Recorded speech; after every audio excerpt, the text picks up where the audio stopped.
Everyone, সবাই কেমন আছো?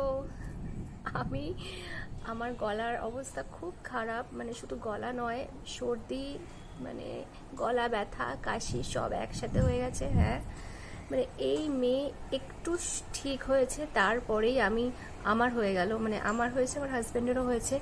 ভীষণ শরীর খারাপ, মানে এতটাই গলা ব্যথা, মানে ভালোভাবে কথাই বলতে পারছি না।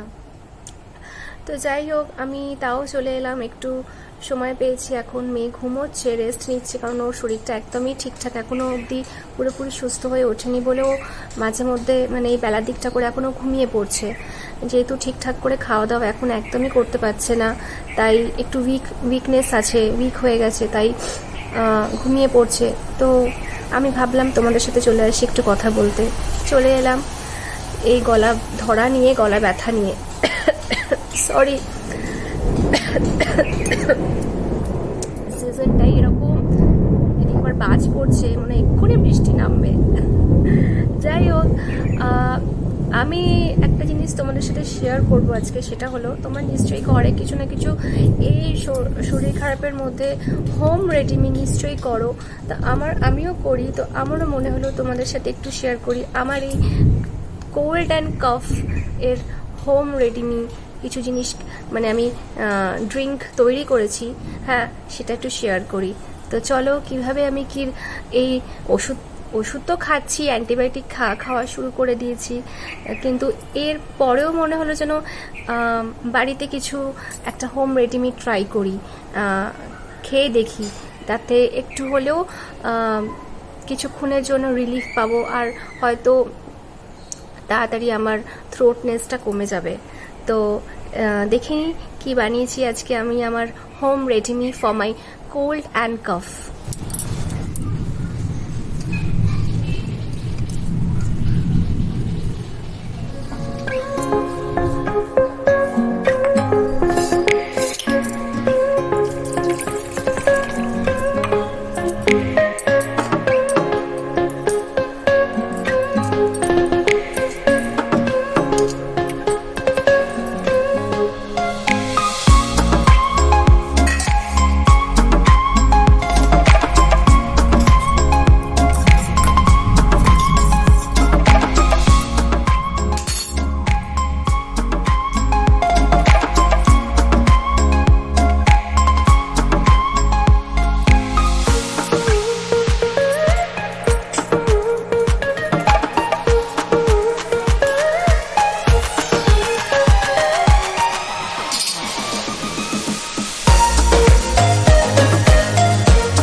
একবার নাজেহাল অবস্থা হয়ে গেছে আমার, এত মানে গলা ব্যথা, তার মধ্যে সর্দি, নাক দিয়ে কন্টিনিউয়াসলি পড়ে যাচ্ছে, আর বিরক্ত, তার মধ্যে মেয়েটাও ঠিকঠাক করে সুস্থ হয়নি, তো ওই জন্য একদমই ভালো লাগছে না, বিরক্ত লাগছে জাস্ট।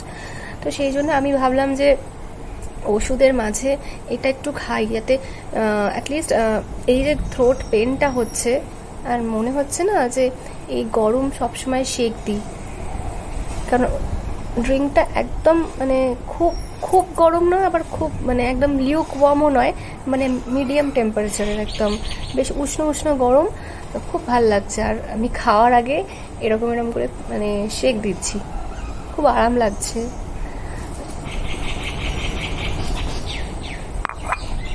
আমার বরকেও বানিয়ে দিলাম, কারণ ওরও সেম প্রবলেম হয়েছে আমারই মতো, আর অনেকদিন পরেই আবার এরকম আমার শরীরটা খারাপ হলো।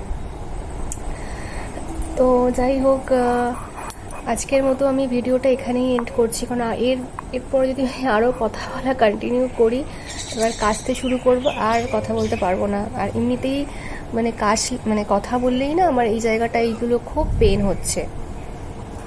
তো মনে হলো যে এই ড্রিঙ্কটা বানিয়ে তোমাদের সঙ্গে একটু কথা বলতে আসি, তাতে মনটাও ভালো লাগবে, যে না যেহেতু রোজ এখন মোটামুটি 1-2 দিন ছাড়া ছাড়া আমি আমার ব্লগ দিচ্ছি, তো মনে হলো যেন শেয়ার করি।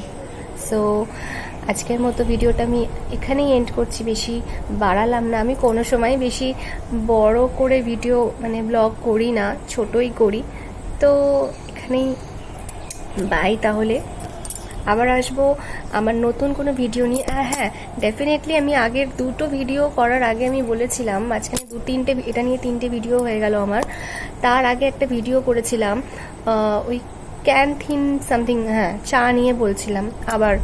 তো ওইখানে বলেছিলাম যে নেক্সট ভিডিওতে আসবো আমার ক্রিয়েটিভ মানে আর্ট অ্যান্ড ক্রাফট নিয়ে। তো ওটা করা হয়নি, মানে করেছি, ওটা সারপ্রাইজ থাক। ওটা নিয়ে খুব তাড়াতাড়ি মানে এর পরের ভিডিওটা আমার এই আর্ট অ্যান্ড ক্রাফট নিয়ে একদম থাকবে। খুব সারপ্রাইজ একটা জিনিস দেখাবো, আর খুব সুন্দর। হোপ তোমাদের খুব ভালো লাগবে, তোমরা নিজেরাও এটা বাড়িতে দেখে করতে পারবে। তো বাই তাহলে, আজকের মতো এখানেই। So all of you take care.